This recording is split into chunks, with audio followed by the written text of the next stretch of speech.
Herzlich willkommen zu einem neuen Video. Heute mal wieder ein XXL-Rezept von mir. Und zwar machen wir einen Bounty. Dafür benötigen wir zunächst eine ganz normale Kuchen- bzw. Brotbackform. Etwa 1 Esslöffel Öl in der Form verstreichen. Die Form anschließend mit einem Bogen Frischhaltefolie auslegen. Durch das Öl sollte die Folie jetzt gut an der Backform kleben bleiben. Und wir können sie ganz einfach damit auskleiden.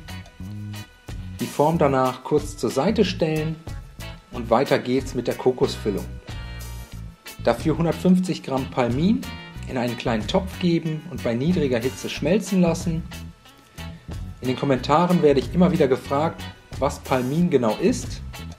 Das ist eigentlich nur ein Markenname für ein Kokosfett, also 100% pflanzlich, enthält viele gesättigte Fettsäuren und ist deshalb auch bei Zimmertemperatur fest.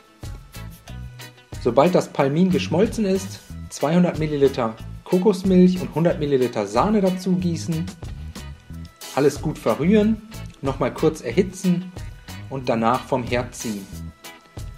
Als nächstes 400 Gramm Kokosraspeln in eine Rührschüssel geben, die Palmin-Kokos-Sahne-Mischung dazu gießen und anschließend alles gut miteinander verrühren, so lange bis alle Kokosraspeln leicht feucht bzw. matschig sind und anfangen zusammenzukleben.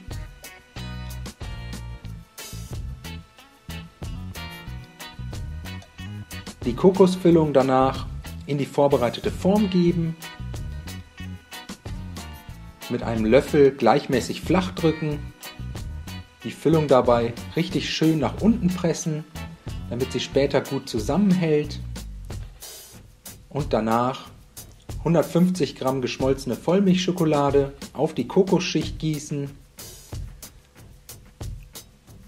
mit einem Pinsel gleichmäßig verstreichen und die gesamte Form anschließend für 2 bis 3 Stunden in den Gefrierschrank stellen.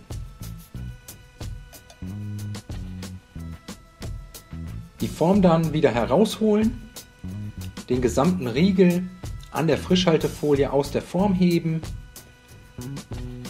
vorsichtig auf die Arbeitsplatte stürzen und die Folie jetzt einfach abziehen.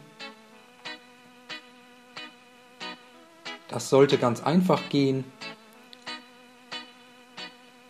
Als nächstes benutze ich hier so eine Kaffeetasse. Einfach oben auf dem Riegel ansetzen und dann mit einem Messer gerade an der Tasse herunterschneiden und dem Bounty so die typische runde Form geben.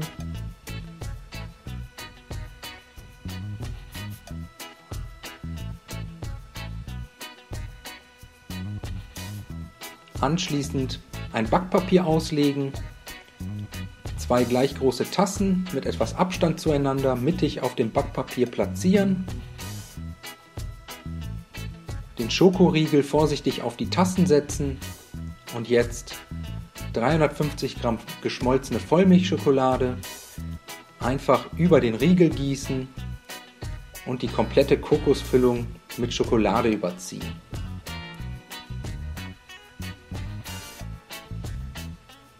Danach mit einem Löffel noch das typische Bounty-Muster andeuten.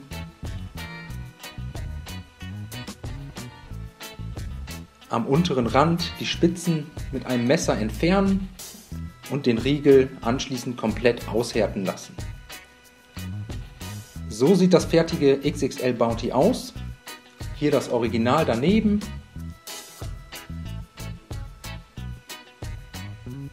Jetzt schneiden wir es einmal an.